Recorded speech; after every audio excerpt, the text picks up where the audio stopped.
Okay, anytime. Ang sulat ni Pablo sa mga taga-Efeso, chapter 2, verses 1 to 22.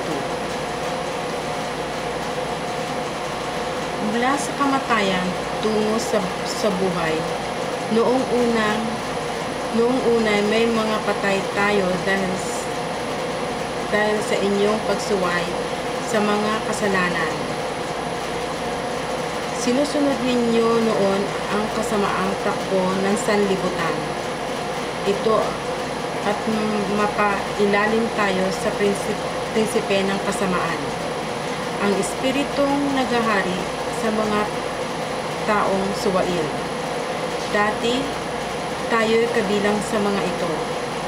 Nabuhay ayon sa pita ng laman at sinusunod ang kasamaan, hilig ng katawan at pag-iisip.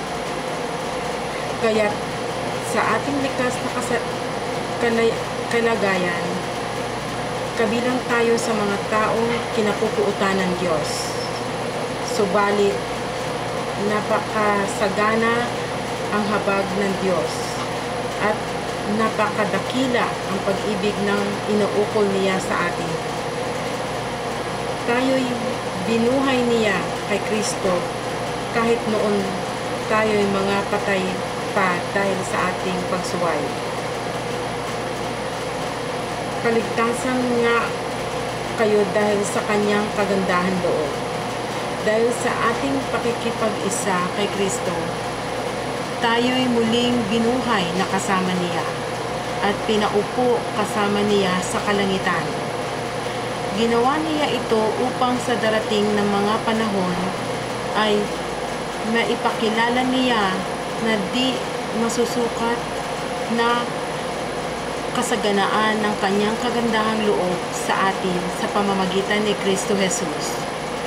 Dahil sa magandang kaloob ng Diyos ay naligtas tayo sa pamamagitan ng kanyang pananalig kay Kristo.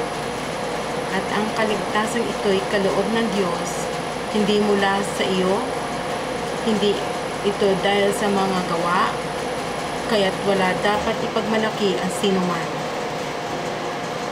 Tayo'y kanyang nilalang nilikha sa pamamagitan ni Kristo Jesus upang iukol natin ang ating buhay sa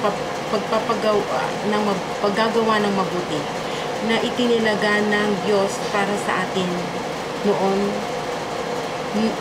noong pamang una. Chapter 11.